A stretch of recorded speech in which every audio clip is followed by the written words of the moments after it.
And then the other thing we could do is we can actually control the view over here and just collapse everything to only show at the resource category level. Did I see that option under the Gantt settings? Yep. Is that where you had that? Maybe show me just a minute here. That's exactly Got right. to be moving along. See here, the Gantt level, I have it set to resource. I could set it here to resource category, which would give me the summary, or even go down to the operation level if I wanted, which some views I'm going to want to do that, and see what the resource is actually scheduled to be doing on that particular day. While we're in here, a couple other things. We can control the zoom factor here, which will, instead, if I don't want to see little blocks here and I want these blocks to be larger, I can zoom in on them. I can change my granularity here in terms of how that information is presented. So it really lets me control how that screen is presented. What are those active, inactive, and planned checkbox? What do they do? This is indicating the status of the project. So this is unchecked. So the information that I'm seeing in this screen right now is only for active projects. There may be projects that are in the planned stage, in a planned status, because perhaps I've scheduled them, but we're not ready to work. If I check plan, then that load will show up in here as well. I see. And then the include capacity with no load, for example, if I like, when I'm looking at my screens, I don't like to see all these green blocks. I just want to see a green block if there's some load there. So I just do it. I think I've got it. I love those colors. Are those, and I love this whole thing. I really love this application because of the colorful nature. I'm going to be using a lot. I understand why you're using it. This is the legend I gather here, and can I set those for myself? Yeah, it's actually at the installation level. So when it was software set up, that's all defined. And Well, we're just showing because you of what my that position, if you don't mind, I'll probably set them for the company. Well, we may buck heads. Incidentally, when I was talking with Jean the other day, she asked if we could set aside about 10 additional hours to do a preliminary review of the Building 42 job before they sign off at the final review. How do we handle that? Do we go back into Project Controller and add another task? That's what I usually do. Well, we don't have to do that with prep. We can actually do that on the fly. So I'll tell you what, let's go back into the phone company view that I have here, and we'll refresh this. And that was the Building 40 job, right? 42. Oh, 42. Yes. Okay, thank you. So we can see we've got task 1, 2, and 3, installation active review. So maybe we'd want to insert that task as like 2-1, 2-1 or something like that, I would guess. What we can do is, if I right click on the project, I'll go to this manage unassigned demand. I'll talk about that in a second. And we'll just create this new task, 021. And what was this, a preliminary review, you said? Preliminary review, yeah. That's what you called it. Preliminary view. And we'll take the dates of... So I know we're supposed to wind up the installation on the 29th and do the final review on the 2nd. So let's set this to do this on the 29th and wrap this up on Friday the 30th. And we'll need, you said about 10 hours, probably manager's time. And we'll want the... let's see, put in 10 hours here. Let's make this an active task. So Okay. let's talk the 10 hours. So you're putting in 10 hours of managers. Which managers are you choosing? Well, we don't know. I mean, we're not really sure at this point. This unassigned demand, what this is letting us do is actually recognize that we have backlog against our staff, but we don't know who's actually going to use that. So this is, as part of our backlog. There's a, dollar value associated with it. We need to see that in our overall loading. So unassigned demand, if, for example, when we get ready to look at what all our managers are doing, we'll see all the time and load that's scheduled against each one of them.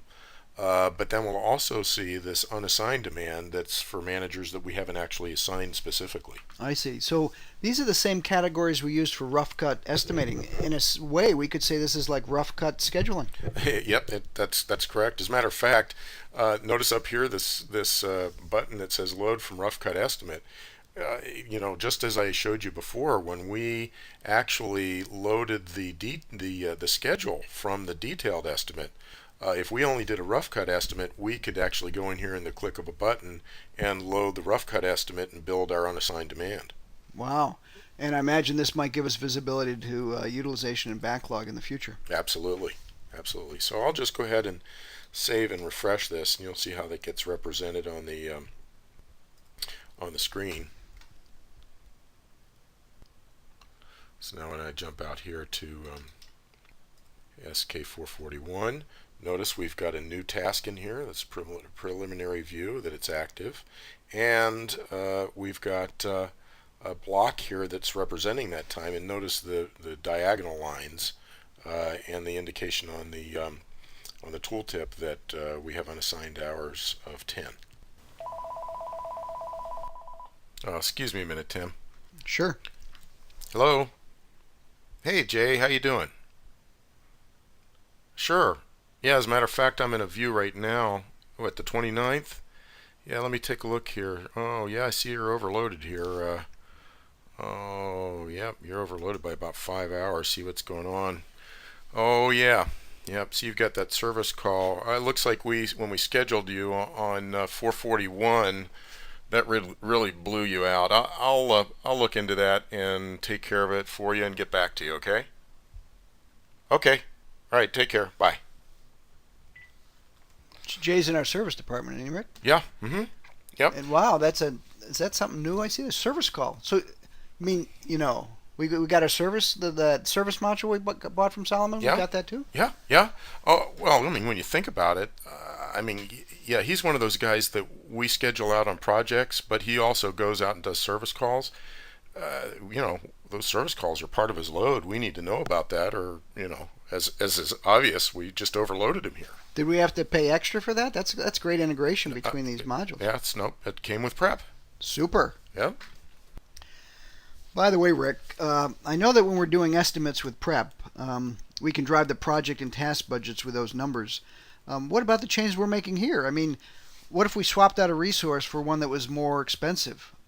Don't we need to update the EAC budget with that?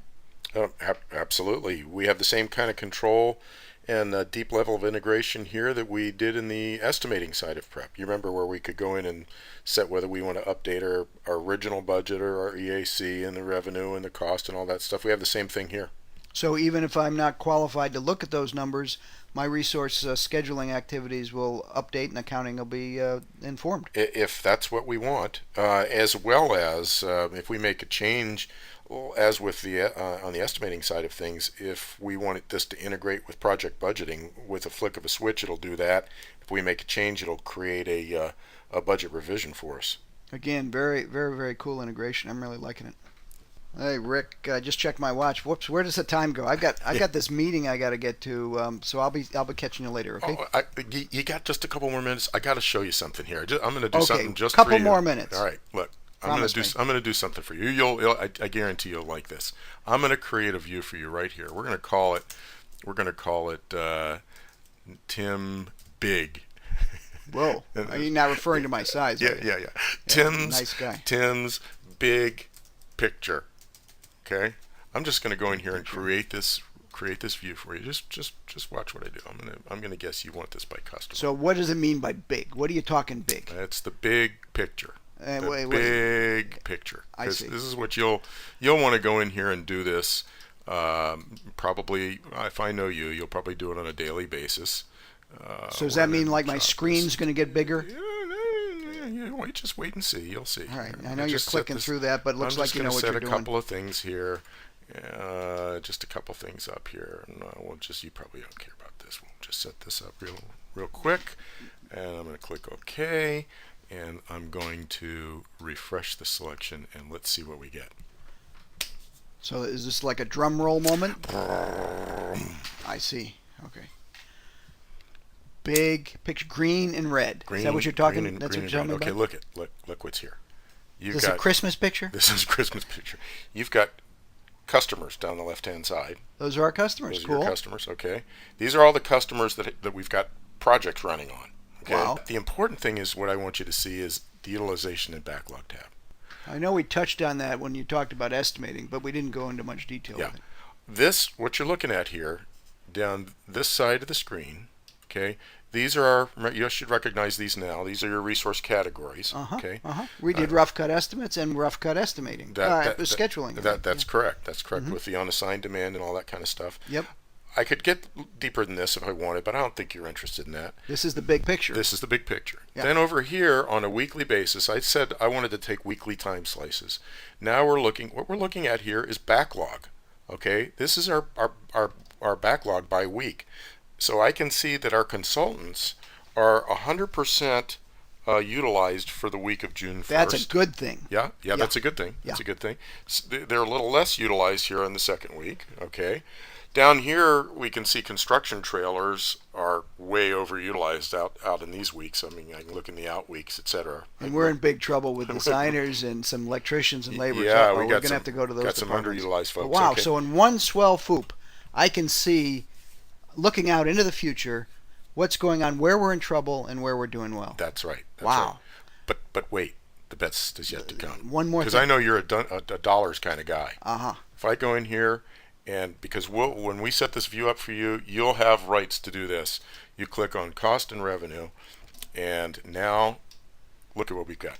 Yeah, it's like the Mayday. Now we're looking at not only the utilization in terms of hours, but what the dollar value is in cost, the dollar value in revenue, and the projected profit for that particular period. This is like an advanced plan P&L. That's what you're telling me. Yeah. Mm-hmm. Now I know why you call it the big picture. Rick, this is unbelievable product. I'm getting really excited about it. Thanks for taking your time to show this to me.